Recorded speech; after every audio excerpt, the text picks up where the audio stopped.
व्यवस्थित काही व्यवस्थित न्यायदंडाधिकारी साहेबांना दिसायला पाहिजे. इतकं आदर्श संशय काय नाही.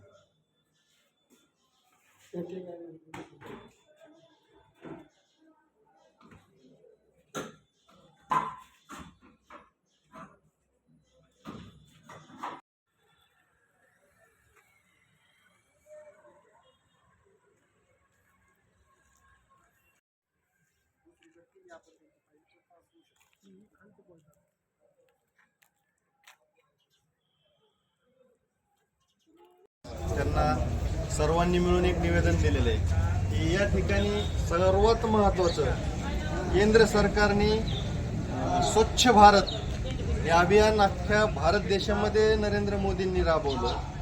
आज या तहसीलच्या आवारामध्ये जर आपण पाहिलं कुठंही सर्वसामान्य जनतेसाठी टॉयलेटची सुविधा नाही, साधी एक मुतारी नाही आहे.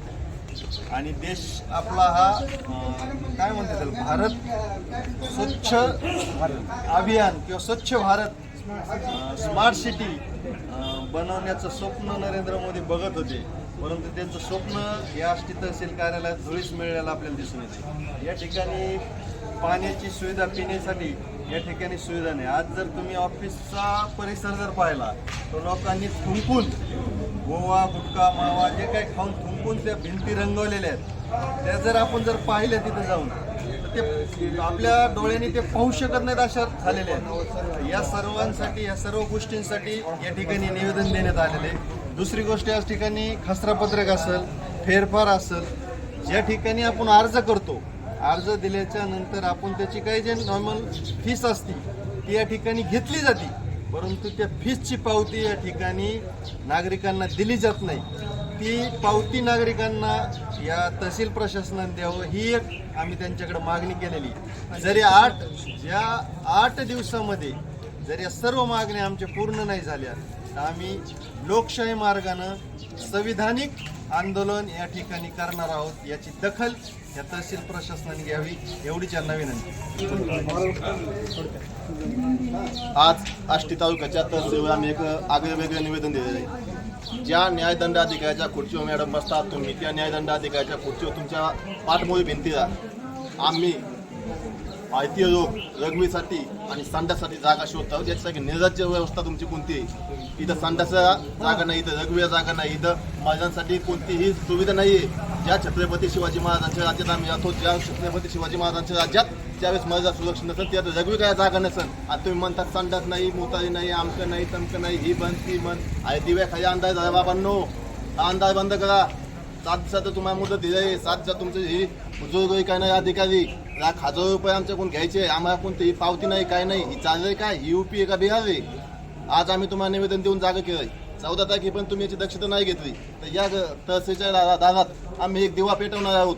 तुमच्या खुर्चीच्या गांधीगिरी पद्धतीने आंदोलन करणार आहोत आणि स्वतःच्या हातात झाडू घेऊन आणि आम्ही तुमच्या आधी संडास साफ करणार येतं. तुमचे डोके साथ नीट नाही जायचं. आम्ही तुम्हाला हे एक संविधानिक आंदोलन आहे, ही एक लोकशाहीचं आंदोलन आहे. आम्ही तुम्हाला गांधीगिरी झाडू घेऊन येत आहोत, पण जर झाडू घेऊन येऊन बी जर उपयोग नाही झाला, झाडून घेऊन यायची तर आमची संघ तुम्ही जर तो खेळच मांडला आमचा, तर मग आम्हाला वेगळ्या आंदोलनाची भूमिका घ्यावी लागेल. तुम्ही न्याय दंडाधिकारी आहात, न्याय देण्यासाठी आम्ही आमचे पात्र घेऊन तुमच्याकडे येतो.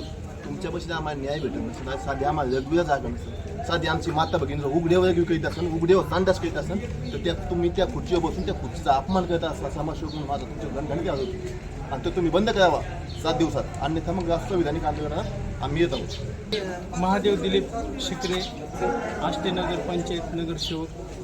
बऱ्याच लोकांचे गोरगरीब लोकांचे तहसील कार्यालयामध्ये कामे घेऊन आलो, पण मला इथे असे चित्र दिसून आलं की कुठेतरी गोरगरीब लोकांची शिधापत्रिका ऑनलाईन करताना असू द्या किंवा नवीन शिधापत्रिका देताना असू द्या, त्यांच्याकडून 1,000-2,000 रुपये फी आकारली जाते. परत गोरगरीब लोक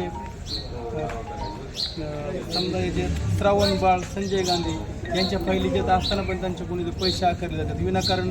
फायलीवर त्यांचं वय 67-68 असताना सकट त्यांच्या फायली रिजेक्ट केलेले आहेत. तहसील कार्यालयामध्ये एकदम भयानक चित्र दिसून येत आहे. हे कुठेतरी थांबलं पाहिजे. मी सर्व तिथल्या अधिकाऱ्यांना आणि तहसीलदार मॅडमना विनंती करतो.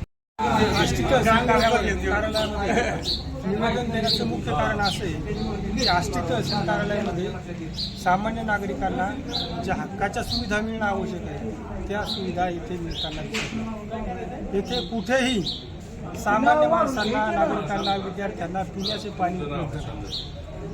तर दुसरी महत्त्वाची गोष्ट अशी आहे की इथं टॉयलेटची सुविधा नाही, इथं बाथरूमच्या सुविधा नाही आहेत. त्यानी प्रशासनानं गेल्या अनेक वर्षापासून त्या नाही आहेत. त्याच्यावर दखल घेणं जरुरी आहे. आणि तिसरी महत्त्वाची गोष्ट अशी आहे की RTI अंतर्गत माहितीच्या अधिकाराच्या कायद्यामध्ये स्वतःहून जाहीर करायची जी माहिती आहे की कुठल्या पत्रकासाठी किती फी आकारली जाईल, इथे किती कर्मचारी आहेत, त्यांचे पगार किती आहेत, त्यांचा टायमिंग काय आहे, या सगळ्या RTIमधील जे सेक्शनच्या सगळ्या बाबी आहेत त्या एक कुठंतरी एक दर्शनी भागात त्याचे फलक लावले पाहिजे, अशी एक मुख्य मागणी आमची होती. आणि याचबरोबर इथं अतिशय परिसर अस्वच्छ आहे. कुठं गुटखा खाऊन थुकलं जातं, कुठं घाणीचं साम्राज्य आहे, ते कुठंतरी या ठिकाणी स्वच्छ करण्याचं काम, एक सुंदर तहसील कार्यालय बनवण्याचं काम माननीय मॅडमनी आणि या सर्व स्टाफनी त्याची काळजी घ्यावी अशी मी सगळ्यांना विनंती करतो. आणि त्या